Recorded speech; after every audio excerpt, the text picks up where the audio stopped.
When someone avoids closeness, dismisses your needs, and then walks away without looking back, you don't just feel sad. Your nervous system feels unsafe. You go into the next relationship, waiting for the next shutdown, the next withdrawal, the next silent treatment. You need to learn to feel safe again and to feel safe within yourself. The avoidant, yes, they shattered your sense of naive trust. But that can be rebuilt. And then you learn that you absolutely can trust again, but not in a naive way.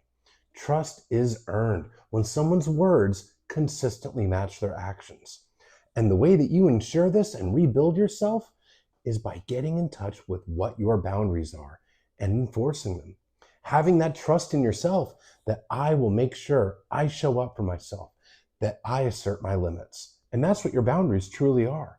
They are your limits of what you'll allow, what you won't allow, what you want, don't want, what you need, what you don't need, what you'll tolerate, what you will subject yourself to. You can't control another person, but you can control you and what you'll willingly put up with.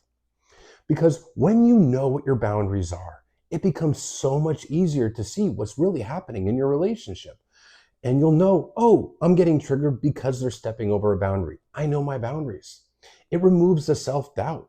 Because if you know your boundaries and you're getting triggered and you can see it's not one of your boundaries, now you know the issue's you. So you get some clarity. Clarity brings confidence. And you'll be able to see if this person's words consistently match their actions because they will be operating within your limits. You're building them that bridge so they can meet you where you are. That's what your boundaries do. You're giving them the opportunity to show up for you or to not show up for you. But when you get diligent with your boundaries, it's a really empowering thing. You're saying, I've got my own back.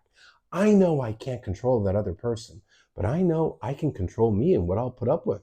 And I will never put up with that kind of distancing, dismissiveness, or shutdowns, silent treatment ever again. You're taking your power back. And when you have your power, it makes it easier to trust somebody who consistently shows you that they've earned your trust. But when you don't rely on yourself to hold boundaries, when you can't trust yourself to hold boundaries, well, you're handing your power over to the other person saying, please don't mistreat me, because if you do, I don't know if I'm going to do anything about it. So the way that you learn to trust again is by getting in touch with your boundaries and trusting yourself to enforce them even when it's hard. Because if you do that, the only kind of partner that you'll stay with is one that shows up for you. And you won't go through that withdrawal, breadcrumbing, devaluation, dismissal phase ever again.